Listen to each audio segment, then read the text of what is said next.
¿Qué onda, Rafa? Pues como no tengo mucho que hacer, tengo demasiado tiempo para gastar mis energías y esperar hasta que regresen los demás a clases. Quiero aprovechar y brindarles esta presentación que expuse en Ángeles Psicológicos titulada Las familias disfuncionales y su impacto en la sociedad tijuanense. Para ello me voy a sostener de varias disciplinas, entre ellas la medicina, en la cuestión de las neurociencias, en la psicología, en la cuestión de la explicación de nuestras conductas y comportamientos a partir del corte psicoanalítico.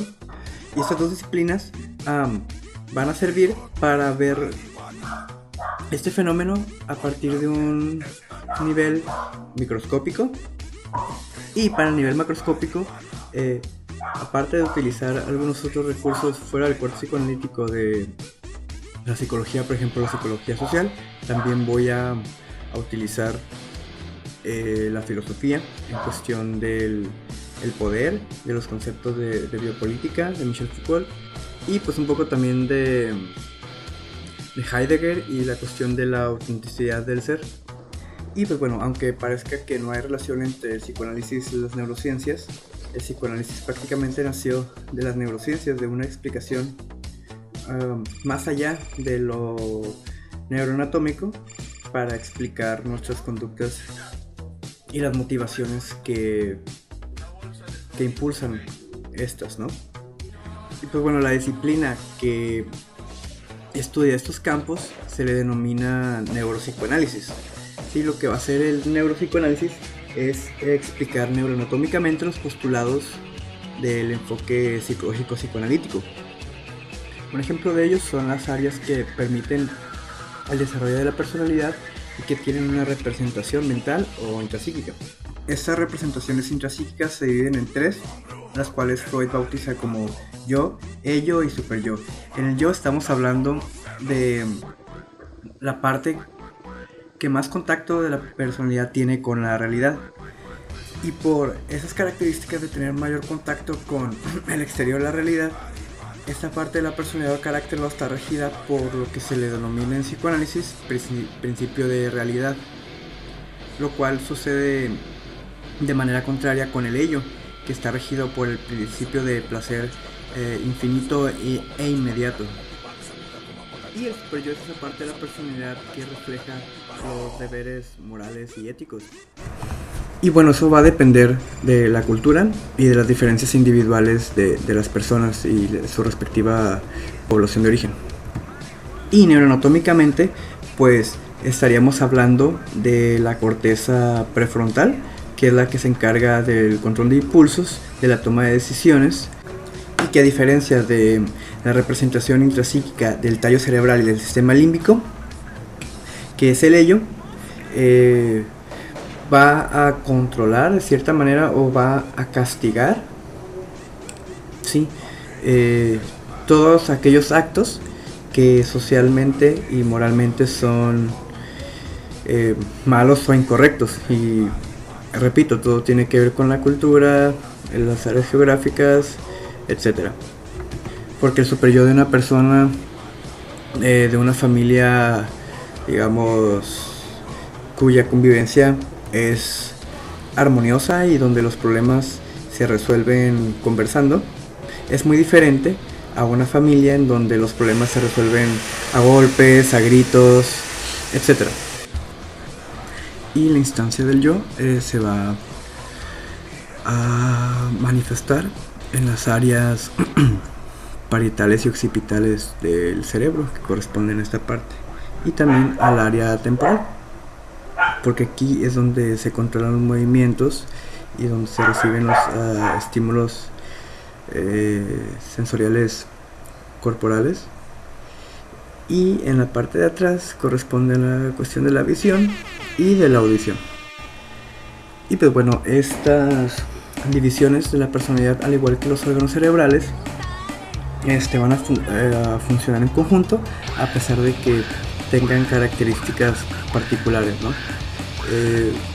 Un ejemplo de esto sería que la función del yo, sobre todo, es controlar las fuerzas de nuestra parte instintiva, llamada ella, y de la parte moral, o de lo que se debe y no se debe hacer, llamada super yo. Y bueno, estas fuerzas por lo general se van a manifestar de manera consciente, preconsciente e inconsciente, tomando en cuenta que el preconsciente funciona también, pero como una frontera entre el consciente y el inconsciente de tu padre. Y pues bueno, en el inconsciente por lo general se van a depositar los deseos reprimidos y los aprendizajes morales que fuimos adquiriendo a través del tiempo y que no hacemos conscientes, porque de hacerlos así entonces decidiríamos si hacerlo o no, que es prácticamente lo que se va a dedicar al yo, ¿no? A rechazar o a aceptar patrones de conducta, sin embargo no siempre del todo conscientes. Y pues bueno, la contrariedad entre nuestros deseos instintivos y los imperativos o exigencias de la sociedad van a generar en la construcción de la personalidad lo que se le denomina neurosis, que es la estructura de carácter estadísticamente dentro de la norma con respecto a la población humana. Cabe tomar en cuenta que el inconsciente es generado por los límites que son impuestos por nuestros padres y la sociedad a partir de los mensajes transmitidos vía verbal o no verbal por medio del lenguaje. Y pues bueno, ese sentido que se le da a estas experiencias y emociones por medio del lenguaje van a programar la intensidad de las sustancias que permiten comportarnos de X o Y manera, las cuales se denominan neurotransmisores. Pues los principales son la dopamina, que se encarga de la relajación, la motivación y el placer. La dopamina se va a producir en la parte media del cerebro gracias a dos órganos llamados sustancia negra y núcleo accumbens, en el cual la cuestión del placer y de la recompensa, que de hecho se llama centro de recompensa, pues va a ser principalmente el núcleo accumbens, el cual pues tiene conexiones con la sustancia negra. Sin embargo, en la cuestión de la sustancia negra estaremos ya hablando de una cuestión de, por ejemplo, cuando hay niveles reducidos, probablemente se genere el llamado síndrome de Parkinson, ¿no? Y las deficiencias en el núcleo accumbens de dopamina se van a reflejar en mal humor, falta de motivación, falta de placer por las cosas, etc. Y bien, la serotonina, la cual se va a encargar del control de la temperatura, del control del comportamiento sexual, y va a ser aquella que va a generar ese impulso a lo cual nosotros estamos motivados gracias a la dopamina. Y también está la noradrenalina, la cual va a permitir ese empuje, esa fuerza al impulso y por ende a la motivación y a la realización física de la misma. Si por ejemplo, si un padre muy estricto y rígido cría de esa manera a su hijo, de una manera rígida y estricta, igual que su personalidad, puede suceder que en el momento en el que esa persona no tenga las cosas bajo control, caiga en un estrés y en una frustración, lo cual neuroanatómicamente y neuroquímicamente estaremos hablando de una deficiencia de dopamina y un aumento de la noradrenalina en la parte prefrontal del cerebro. Y probablemente la única forma de generar dopamina y serotonina en ese cerebro va a ser teniendo las cosas bajo control, ¿no? Otro ejemplo puede ser de padres que por lo general invaliden los logros de sus hijos y solamente los estén juzgando. ¿Esto qué va a pasar? Que va a propiciar que la programación de los niveles de serotonina y dopamina sean bajos, y eso tiene que ver mucho con el consumo de drogas. ¿Por qué? Porque hay drogas que generan no en las mismas cantidades que se generarían en una situación ideal o fantasiosa en la que la crianza sea funcional, ¿no? Sin embargo, pues sobrepasan el tope de esa producción de neurotransmisores y pues por una parte compensan aquel sufrimiento generado por esa programación de los neurotransmisores gracias al lenguaje, ¿no? Y pues bueno, en pocas palabras, quienes van a forjar principalmente nuestra estructura de carácter va a ser nuestra familia. Y pues bueno, ¿qué función tiene la familia en el individuo? Este va a proporcionar el tono psicológico, va a ser el primer entorno cultural y es donde el adulto va a poseer en el niño la función de brindarle las herramientas necesarias y correctamente usadas para forjar en él la independencia y su autovalidación. Y pues bueno, la familia es vista como un sistema dentro de otro gran sistema llamado sociedad, ¿sí? ¿Qué es un sistema? El sistema es un conjunto de elementos que interactúan entre sí para lograr uno o más objetivos, sobre todo la regulación del sistema mismo. Y pues bueno, a continuación les doy las características de un sistema familiar funcional, que es que se empieza con la modalidad de resolver conflictos a través del diálogo asertivo y la democracia, ¿no? La decisión tomada por la mayoría es la que se va a ejercer como norma o regla dentro de la institución familiar. Existen roles establecidos. El hijo no es el hombre de la casa o la hija la mujer de la casa. O bien el hijo varón no es quien debe asumir la responsabilidad del padre, sino el hijo cumple el rol de hijo y el padre el del padre. Y esto sucede mucho en las familias disfuncionales. ¿A qué me refiero? A que los roles no están bien establecidos, ¿sí? Existe una constante retroalimentación negativa, y retroalimentación negativa no me refiero como estar cagando el palo cada rato, sino no lo incluiría ahí, sino más que nada es reducir las conductas y actitudes que amenazan la integridad del sistema. Bien, ¿cómo se logra que un sistema familiar dañe a sus propios elementos? Bueno, pues en primer lugar, y como se da por lo general, es que las decisiones de las figuras de autoridad van a ser regidas a partir de su estado de ánimo. No va a haber una constante dentro de la regulación de la dinámica familiar, sino va a ser, si la persona está enojada, va a actuar con reacciones o va a actuar de manera que sus reacciones sean perjudiciales a la integridad mental y física incluso de los demás miembros de la familia. Los roles no van a estar bien establecidos como supone que deben estar para que sea una familia funcional. Va a haber presencia de violencia física y familiar.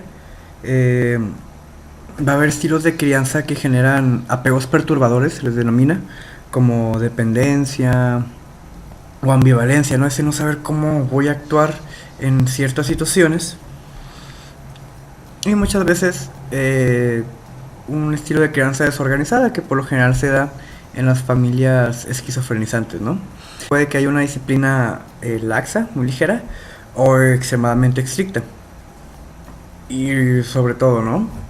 Que todo esto se previene gracias a la psicoeducación y las posibilidades que ésta tiene para generar salud mental en la familia.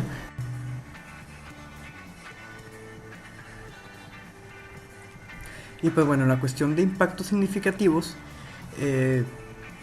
surge toda una cadena que no se ve y que por lo general genera tendencias patológicas que se normalizan, ¿sí? Por eso es que hay tanto conformismo, por eso es que alguna gente prefiere, o preferimos más que nada, irnos por la tangente, o bueno, con la tangente me refiero a irnos con el rebaño, a tener un cambio, ¿no? ¿Por qué? Porque como decía Facundo Cabral, que decía su abuela, que le tenía miedo a los pendejos. ¿Por qué? Porque eran muchos.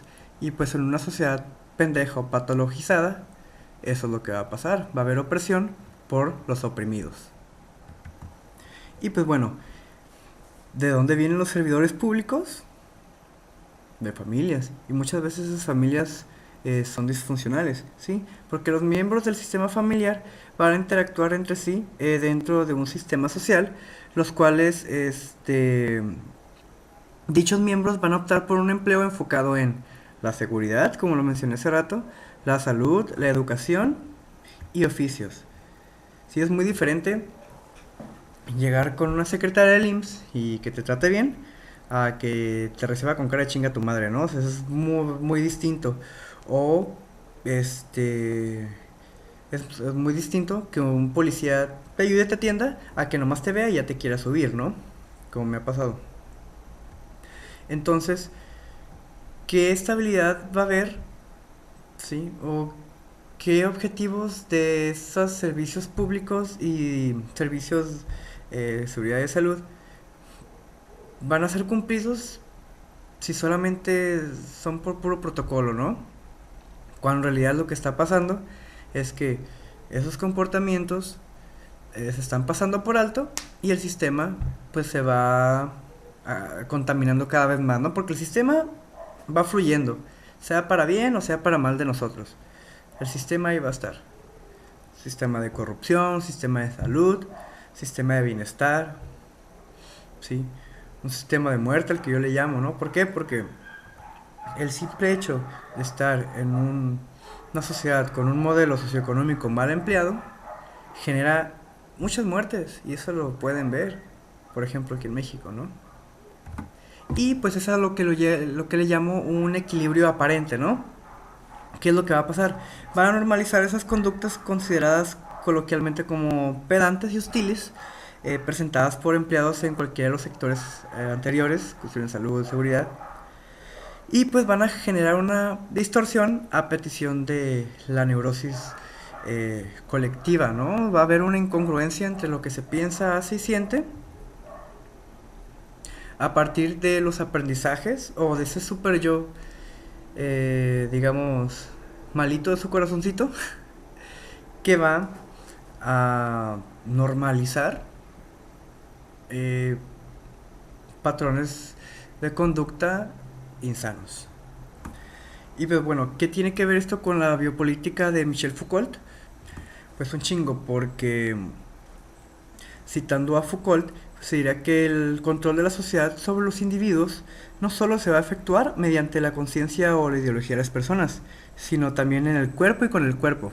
¿Sí? El cuerpo vende, el cuerpo se controla por medio de instituciones de seguridad, por medio de instituciones de salud, por medio de instituciones de educación. ¿Sí? Y pues para la sociedad capitalista es lo biopolítico lo que importa a pesar de todo. Lo biológico, lo somático y lo corporal. ¿Sí? Porque creen que el sexo vende, porque creen que las drogas venden, porque creen que la comida vende, porque creen que se vende tanto condón, tanto método anticonceptivo, por el mismo cuidado de la vida y porque se puede obtener recursos monetarios a partir del cuidado del cuerpo. El cuerpo es una entidad biopolítica y la medicina es una estrategia biopolítica. Y pues bueno, en conclusión, a un mayor nivel de salud mental y físico, habrá una disminución en los niveles de insanidad mental y por ende habrá un mejor capital humano, un mejor recurso humano, lo cual es favorable para el capitalismo. Sin embargo, a diferencia de como vemos este modelo socioeconómico ahorita cosificando al ser humano, si tomamos en cuenta la funcionalidad de las familias, pues no solamente tomamos en cuenta el progreso capitalista, ¿no?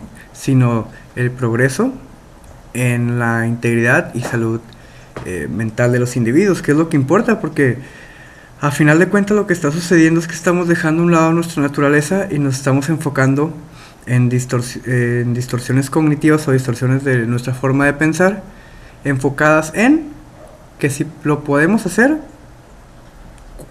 cualquiera lo puede hacer, ¿no? Y hay que tomar en cuenta las diferencias individuales porque los empleos u oficios están moldeados para ciertas personalidades, ¿sí?